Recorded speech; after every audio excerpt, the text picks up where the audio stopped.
with the statue of a 17th century slave trader pulled down in Bristol.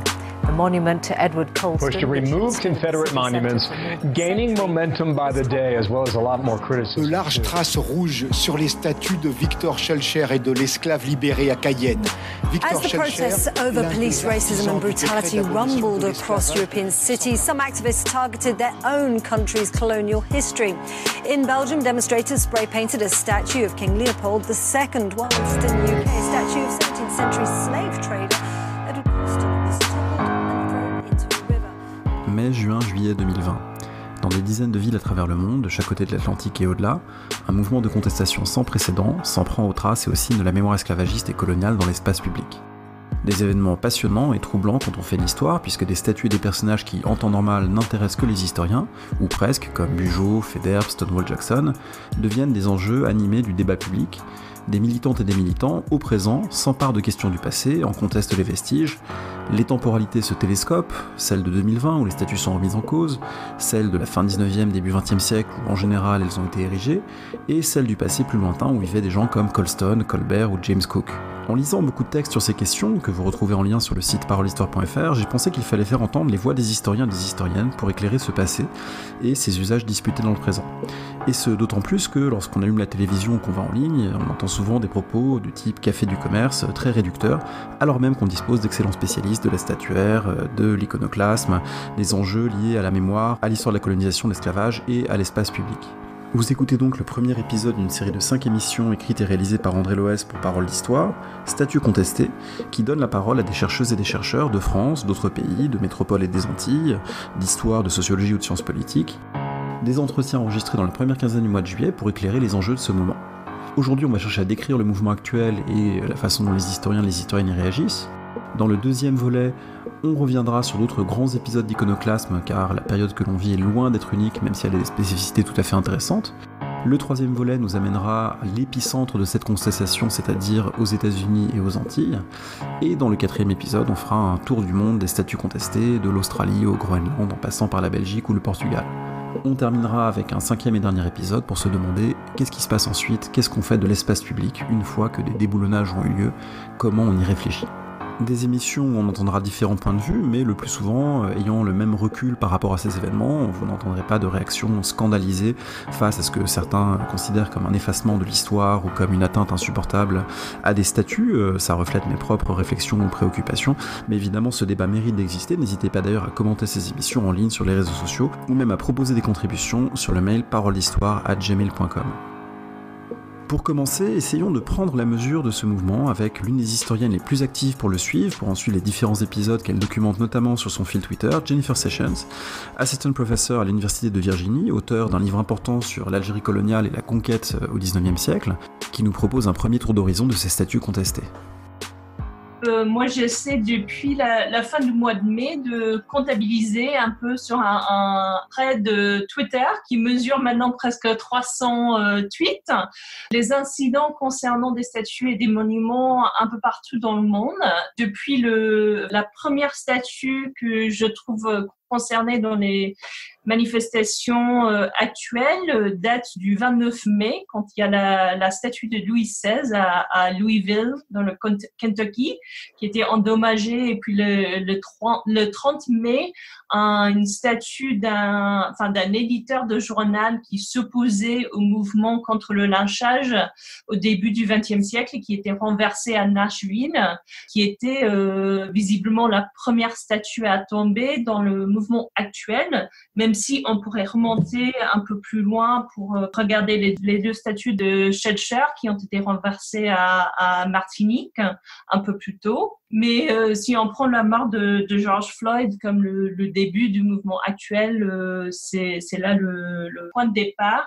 Et donc, le compte que moi je fais, c'est qu'il y a des dizaines de statues concernées et c'est vraiment un mouvement transnational et très très répandu. Il y a un spécialiste de la mythologie sudiste aux États-Unis, de la fameuse cause perdue de des États confédérés, Kevin Levin, qui estime qu'il y a 36 monuments confédérés qui ont été déboulonnés ou programmés pour le déboulonnage depuis le début du mois de juin, quand même important.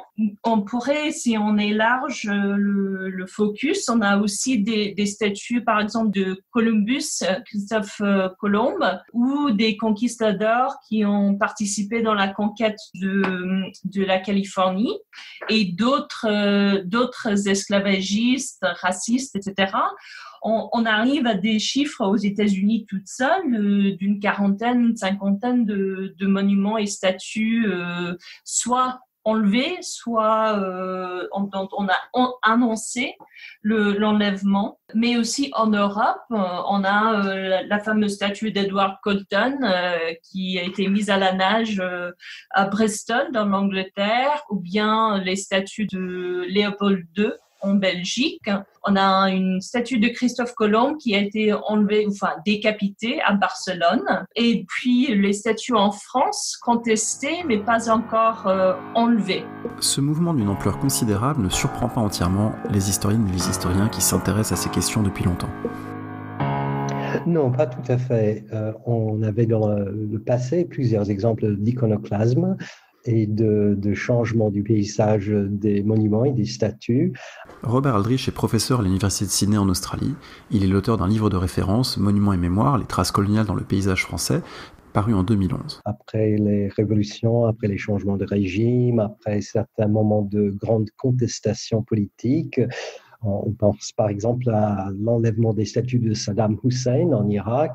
On pense aussi, pour l'histoire coloniale, à la vandalisation, si on peut le dire, du monument ou à l'exposition Marchand qui est devant ce qui était le musée des colonies, qui est le centre de l'histoire de l'immigration à Paris, dans les années 70. Donc, c'était déjà un acte politique, un acte culturel, et ce qui se passe aujourd'hui fait suite à une certaine histoire de gestes politiques et culturels à l'égard des statues, des monuments, des tombeaux et d'autres symboles. Bien avant ces moments d'iconoclasme dont parlait Robert Aldrich, il y a eu évidemment de grandes vagues d'iconoclasme et de destruction de monuments ou de symboles politiques dans l'espace public. Tout au long de la Révolution française et surtout du XIXe siècle, les phénomènes étudiés par Emmanuel Furex, professeur à l'Université Paris-Créteil, qui en avait parlé à ce micro autour de son livre L'œil blessé, à qui j'ai demandé quels étaient pour lui les points communs et les différences qu'il voyait entre le mouvement actuel et ce qu'il a pu étudier au XIXe siècle. La différence la plus évidente, elle tient à la temporalité révolutionnaire et donc au lien qui existe très très fortement au XIXe siècle entre l'iconoclasme et les transferts de souveraineté. C'est-à-dire que les abattages de statues, de bustes, d'images de souverains accompagnent, parfois précèdent les transferts, les changements de souveraineté réels, à la fois à l'échelle du village et puis à l'échelle nationale. En revanche, les deux autres régimes d'iconoclasme que j'ai pu identifier au XIXe siècle, à savoir le régime d'effraction et puis le régime de réparation, se retrouvent pleinement aujourd'hui. Le régime de réparation, c'est l'idée de considérer qu'une mémoire blessée par un signe ou par un monument doit être réparée par l'effacement de ce signe ou de ce monument. Le régime d'effraction, c'est l'idée que l'attaque d'une statue, mais ça peut être aussi d'une image dans l'espace public, constitue une des modalités de prise de parole possible. Et ces formes-là sont très très présentes aujourd'hui, sous la forme notamment de graffiti, mais d'autres gestes qu'on a pu voir, par exemple avec la statue de Gallieni, le monument de Gallieni qui a été recouvert d'un voile, et qui m'a fait penser à beaucoup de gestes, de bricolage qui sont situés entre destruction et conservation, et que l'on appelle iconoclasme au cours du XIXe siècle, c'est-à-dire des modalités que l'on trouve pour éviter de détruire purement et simplement une statue et un monument, tout en portant l'attention sur la blessure que ce monument inflige, donc en le déplaçant dans un lieu clos, éventuellement un musée, en le graffitant, en apposant un voile, etc. Des points communs évidemment entre ce qui se joue en 2020 et ce qui a pu se jouer il y a un siècle et demi ou 2 siècles, mais pour autant de profondes différences tenant notamment au caractère transnational du mouvement. C'est ce que souligne Jennifer Sessions. On remarque, on constate des manifestants qui pointent directement et explicitement les liens transnationaux entre les figures et les histoires concernées. Et donc, j'étais très frappée juste hier, par exemple, par une vidéo d'une manifestation à Lille devant la statue de Faidherbe, où les manifestants ont mis des placards qui tenaient vraiment très explicitement des liens avec les mouvements ailleurs. Donc, on a lié Faidherbe et Colston. On a lié la cause de le racisme américain avec l'histoire impériale et colonialiste de la France. Et ensuite, les violences policières entre la mort de George Floyd et la mort d'Adama Traoré en France. Donc, les manifestants deviennent, surtout en Europe, très, très attentifs aux liens, aux connexions, aux ressemblances actuelle et historique entre ces statues et ces monuments. Caractère transnational du mouvement et même mondialisation de la mémoire d'un certain point de vue, comme l'explique Nicolas Offenstadt, maître de conférence à l'Université Paris 1, qui s'est beaucoup intéressé dans ses travaux récents aux questions de mémoire, de patrimoine et d'espace public, notamment dans l'ex-RDA. Oui, moi j'ai été quand même plutôt intéressé par le mouvement. Il me paraît avoir 2 caractéristiques assez originales. La première, qui est très frappante, et j'ai pas d'exemple en tête récent, c'est évidemment le caractère synchrone international. C'est-à-dire que dans des pays avec des traditions politiques, des traditions culturelles très variées, très originales, avec des passés aussi évidemment très différents, on a malgré tout une forme relativement commune qui est celle de considérer que la statue historique est un objet de débat immédiat et public et qu'elle est donc potentiellement aussi un objet d'expression critique par rapport au présent. Et ce mouvement donc est synchrone et international, et il traverse donc même les continents. Donc ça, c'est quand même très original à mon sens, de voir que ça touche aussi bien l'Afrique du Sud, les États-Unis, les pays d'Europe, mais qu'il y a aussi parfois des interrogations jusqu'en Afrique. Ça, c'est quand même un trait, je trouve, assez original, et ça fait partie d'ailleurs de choses qu'on a pu constater pour d'autres types de mémoire. Si on peut parler véritablement là d'une forme de mémoire transnationale. On a parlé aussi de mondialisation de la mémoire, c'est-à-dire que des questions historiques qui peuvent avoir été communes dans leur moment deviennent des objets d'une mémoire mondiale, donc c'est-à-dire qu'il y a une circulation des thèmes et des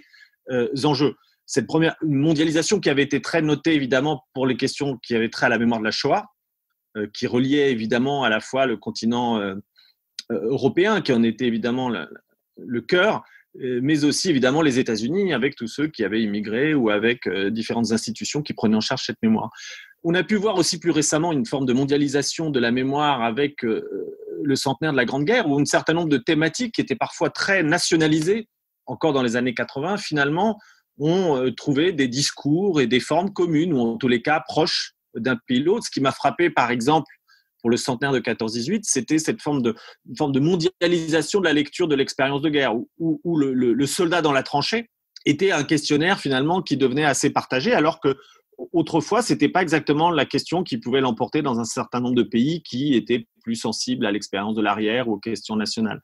Ce qui est très intéressant, c'est la dimension formelle, parce que des questions se posent un peu partout, pareil, dans les héritages du passé, on peut l'imaginer, mais ce qui est intéressant, c'est que l'expression critique trouve une forme finalement assez commune et partagée et partageable. Évidemment, jamais similaire, mais partagée et partageable dans le fait que ces statuts ou les noms de rue soient pris pour cible. Donc ça, oui. L'autre élément, évidemment, qui est intéressant, c'est que le débat sur les questions coloniales et sur le passé esclavagiste n'a rien de nouveau, on le sait bien, aussi bien en France que dans d'autres pays. Il suffit de rappeler les immenses débats qu'avait suscité le projet de loi de 2005 sur les mémoires coloniales et algériennes, qui avait été un immense débat public. Donc le fait d'avoir des débats critiques sur le passé colonial, en particulier en France, n'est pas nouveau. Mais ce que je trouve intéressant, effectivement, c'est qu'il prend une forme aujourd'hui de saisie de cet espace public, à la fois à travers les noms de rue, les statues et toutes les formes d'expression coloniale dans l'espace public. Et ça me paraît quand même relativement nouveau, à cette échelle-là, en tous les cas. Enfin, pour comprendre ce mouvement, il est sans doute nécessaire de le réinsérer dans le contexte plus large des politiques de mémoire. C'est ce que fait Sarah Gainsburger, sociologue, chargée de recherche au CNRS, auteure avec Sandrine Lefranc de « À quoi servent les politiques de mémoire ». Pour elle aussi, voir un mouvement s'en prendre à des symboles et signes mémoriels dans l'espace public n'est pas vraiment surprenant. Je ne suis pas vraiment surprise dans le sens où cette action-là est cohérente avec un certain nombre d'évolutions que les États eux-mêmes et les organisations internationales ont en fait structurées en développant la mémoire, l'évocation du passé comme un moyen d'agir sur la société contemporaine, et notamment l'idée que la manière dont on va parler du passé, dont on va transmettre la mémoire, va permettre de lutter, par exemple, contre le racisme, l'antisémitisme, etc. Donc, quelque part, dans cette perspective de construction d'un débat public, d'un espace public, d'un ensemble d'actions publiques, il n'est pas tellement étonnant que on utilise ces symboles du passé dans l'espace public pour précisément porter des revendications qui ont à voir avec des enjeux de racisme dans la société contemporaine. À la fois inédit dans son ampleur globale et familier dans un certain nombre de ses pratiques, ce mouvement qui nous pose beaucoup de questions, comment faut-il le nommer ? Est-ce que le déboulonnage est vraiment le terme adapté ? Sarah Gainsburger. Alors ça, je pense que c'est un enjeu très important parce que bien sûr, je dis rien d'original en disant ça, mais la manière dont on nomme les choses, c'est fondamental puisque la façon de qualifier un mouvement n'est jamais neutre et a souvent des connotations positives ou négatives de légitimation ou de délégitimation.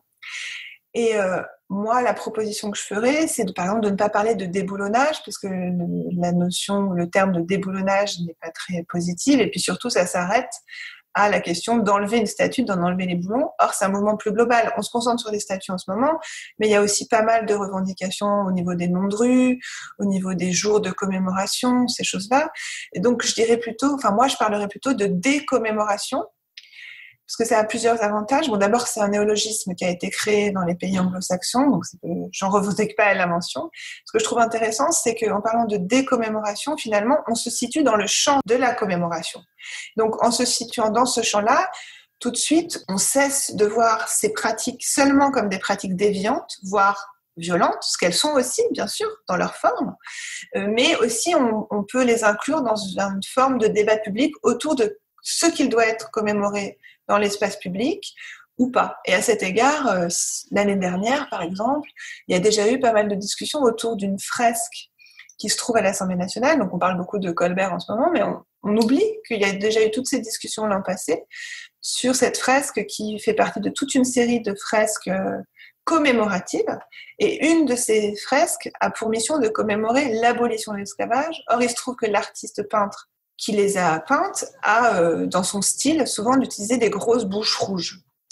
Et la manière dont il a mis en scène les grosses bouches rouges dans cette fresque n'est pas sans rappeler les caricatures d'esclaves noirs dans l'imaginaire et la culture populaire américaine. Donc il y a déjà eu, par exemple, ce type de discussion l'année dernière à ce sujet. Et là aussi, je pense que si on était parti sur un cadrage en tant que décommémoration, on aurait peut-être vu les choses différemment. Cadrer ce type de discussion, donner des outils pour en comprendre les enjeux, c'est ce que peuvent faire les professionnels de l'histoire.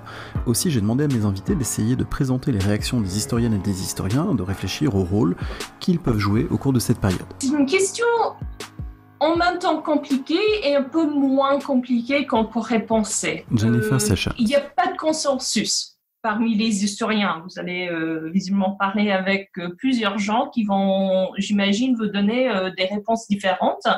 Donc, il y en a qui voudraient qu'on rajoute des plaques, des affiches, d'autres informations pour remettre en contexte historique des monuments aux individus, aux phénomènes d'esclavagisme, d'impérialisme, de racisme. Il y en a qui prônent plutôt leur remise au musée ou même la création des parcs, des monuments déshonorés, comme on a vu après la chute de l'Union soviétique en Europe de l'Est.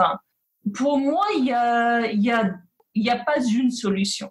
Ça veut dire que c'est le rôle de l'historien, c'est de comprendre ce qu'un monument, et chaque monument est spécifique et individuel, ce qu'il commémore, les valeurs qu'il incarne et la relation entre le monument et sa société. en reconnaissant que c'est une relation qui change avec le temps.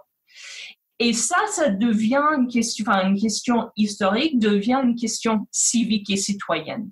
Et je crois que là, il faut regarder de front les valeurs incarnées par un monument donné, un statut donné, et se demander si il ou elle incarne des valeurs qu'on voudrait répandre dans la société actuelle.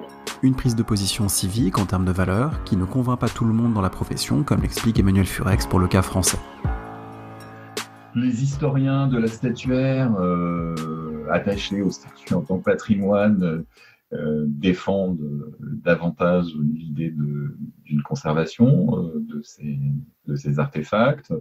Les historiens et les sociologues de la mémoire insistent surtout sur les faibles effets j'allais dire performatif de ces destructions, de ces effacements de monuments, de faibles effets en particulier sur la transformation réelle des rapports sociaux et des inégalités sociales. Et puis, alors là, de manière parfois un peu caricaturale, les historiens ont été engagés dans l'arène des grands débats médiatiques sur le tribunal des grands hommes en jugeant les grands hommes statufiés à l'aune, bien sûr, des critères et des valeurs contemporaines, se laissant parfois piéger par ces débats. Et de mon côté, je me suis toujours efforcé de recentrer la question sur ce que dit la statue, sur ses effets dans l'espace, sur ses effets sur les communautés environnantes, pour ne pas arriver à une espèce de procès général des grands hommes, qui est un petit peu la dérive possible. La Grande-Bretagne est sans doute l'un des endroits où les débats entre historiens sont les plus révélateurs des questions plus larges que pose encore l'histoire coloniale, l'histoire impériale, à la société britannique dans son ensemble. Explication d'Itai Lotem, qui enseigne à l'université de Westminster, auteur d'une thèse sur les mémoires comparées de la colonisation en France et en Grande-Bretagne. La communauté d'historiens en soi était relativement... a toujours été partagée, il n'y a pas un accord complet. Il y a des parties de cette communauté d'historiens, qui soutiennent vraiment ces démarches et on parle aussi de démarches de résistance. De l'autre côté, clairement, il y a aussi beaucoup d'historiens qui ne veulent pas prendre parti. Et peut-être la réaction la plus médiatisée, c'était les commentaires de David Stark, qui est aussi un de ces historiens très publics, très connus, qui prennent souvent la parole dans les médias. Et que lui, dans une sorte d'intervention assez problématique, a qualifié aussi le déboulement de statut de folie, qui a aussi attiré beaucoup de critiques. Et clairement aussi, ça montre que la communauté d'historiens en soi n'est pas une force unifiée. Mais aussi pour les commentaires, pour l'exemple de Starkey, il faut aussi préciser que ces remarques étaient aussi, ils ont visé aussi le mouvement Black Lives Matter de manière plus générale, et se sont aussi concentrés sur la question, sur l'aspect génocidaire de la traite négrière. Alors, est-ce que cela fut un génocide, oui ou non? Et en fait, ces remarques montrent aussi qu'en Grande-Bretagne, depuis maintenant quelques années, on revient toujours à un débat sur une sorte de... D'abord, les débats sur l'histoire coloniale se situent dans les débats sur le racisme dans la société britannique, mais après, on revient toujours sur un débat qui est souvent très problématique et souvent aussi condamné aussi par beaucoup d'historiens qui travaillent sur l'histoire coloniale, et ça, c'est le débat sur ce qu'on appelle le bilan historique de la colonisation. On connaît ça aussi en France, surtout avec la loi du 23 février et ce qui s'est passé après, mais ce qui est quand même intéressant en Grande-Bretagne, c'est que les médias, mais aussi un groupe aussi universitaire relativement conservateur autour de personnages comme Neil Ferguson et Nigel Biggar, aussi ont pris le relais de manière aussi, qu'on pourrait qualifier d'assez grossière, de commencer à parler de l'Empire et d'essayer de le qualifier comme positif ou négatif dans sa globalité. Et ici, ce qui est intéressant dans ce débat sur les statuts, c'était que les commentaires des historiens ont vraiment utilisé ce débat pour revenir à une sorte de débat sur est-ce que l'Empire ou est-ce que l'histoire impériale est positive ou négative ? Est-ce que l'histoire coloniale est positive parce que c'était l'Empire qui a donné les hôpitaux, les rails, etc. Mais ce qui est aussi intéressant dans ce débat, parce que c'est un débat qui est relativement grossier, qui ne contribue pas vraiment à l'écriture de l'histoire, mais c'est le moment de regarder comment, en fait, les statuts sont perçus par les historiens, soit les historiens qui veulent enlever les statuts, soit les historiens qui veulent absolument les garder, comme toujours un outil de célébration, toujours un outil de glorification. D'un côté, on voit que ceux qui veulent déboulonner les statues veulent le faire parce qu'ils voient ces statues comme une glorification d'un passé violent. Ceux qui veulent garder les statues voient ces statues comme une glorification d'un passé, d'un passé de grandeur nationale. Ce qui n'existe pas dans ce débat sur les statues, surtout si on le voit d'un point de vue un peu plus français, c'est la possibilité de parler de commémoration comme des actes plutôt introspectifs, comme des actes qui montrent les côtés plus sombres de l'histoire.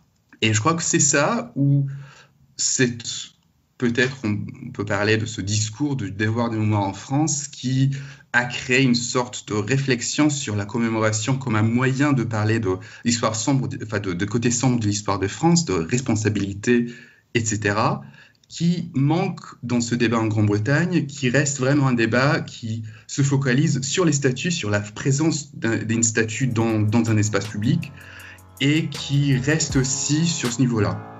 Un diagnostic sur les différences dans le débat public et au sein de la profession historienne entre la Grande-Bretagne et la France, qui n'est pas forcément entièrement partagé par Nicolas Offenstadt, qui revient sur les différentes réactions, les différents positionnements au sein de la profession en France à l'occasion de ces statuts contestés. On a eu très vite des prises de position historiennes. Alors en fait, ce qui est intéressant, c'est qu'on voit quand même qu'il y a une tendance qu'on a déjà vue chez les historiens, qui n'est pas forcément politique au sens étroit du mot, qui est quand même une tendance qui est à défendre une forme de roman national. C'est-à-dire qu'on voit quand même qu'il y a une position défensive de certains historiens, en France en particulier, mais c'est le cas aussi aux États-Unis ou ailleurs, ou en Angleterre. C'est-à-dire l'idée de dire finalement, de confondre d'ailleurs, assez étonnamment pour des historiens, mémoire et histoire.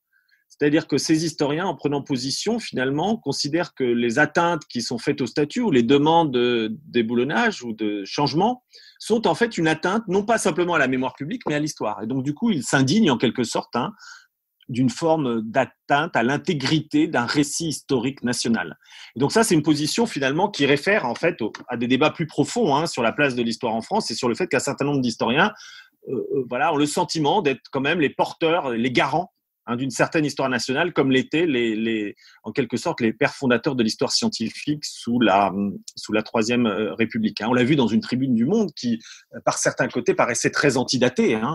Elle aurait pu être écrite bien antérieurement. Elle défendait cette idée que les grandes figures de l'histoire de France méritent leur place, etc.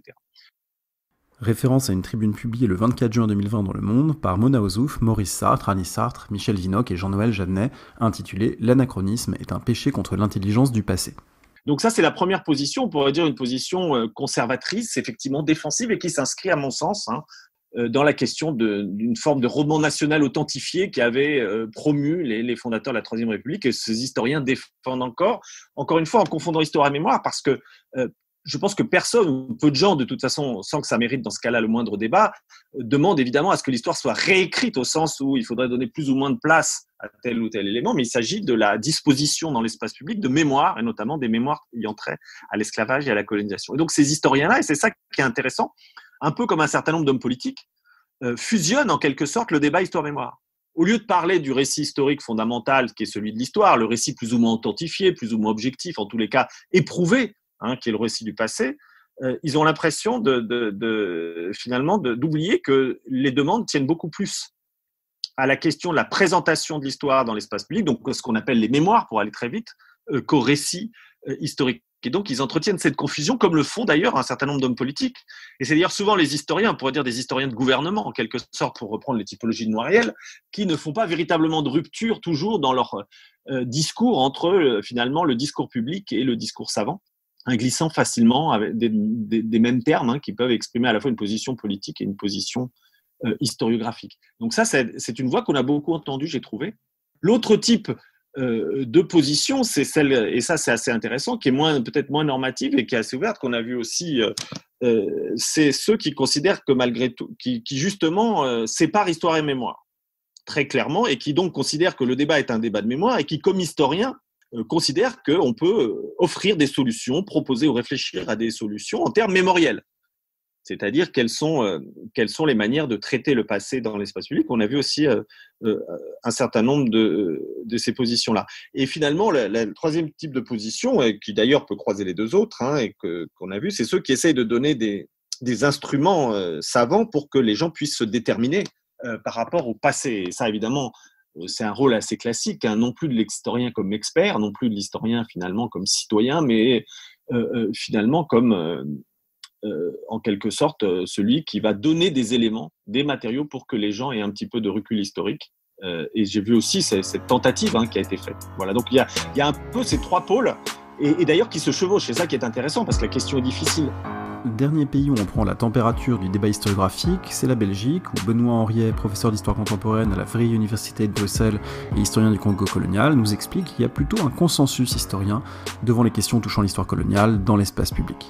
Il n'y a pas vraiment de clivage en son sein. Je pense que de toute façon, c'est aussi une question c'est pas vraiment une question qu'on peut diviser sur une base nationale. Je pense qu'il y a en effet un consensus très large au niveau de la communauté des historiens, qu'ils soient belges, congolais, américains, canadiens, britanniques, qui se penchent sur l'histoire de la colonisation belge et du Congo sur les bases de ce que signifie la colonisation. Les historiens, en général, voient la colonisation comme l'exercice d'une violence raciste et reconnaissent la nécessité, finalement, d'approcher aussi de manière constructive les traces de ce passé colonial dans l'espace public, et la nécessité finalement de reconnaître que ces traces du passé colonial témoignent d'une forme de violence symbolique contre les descendants des colonisés.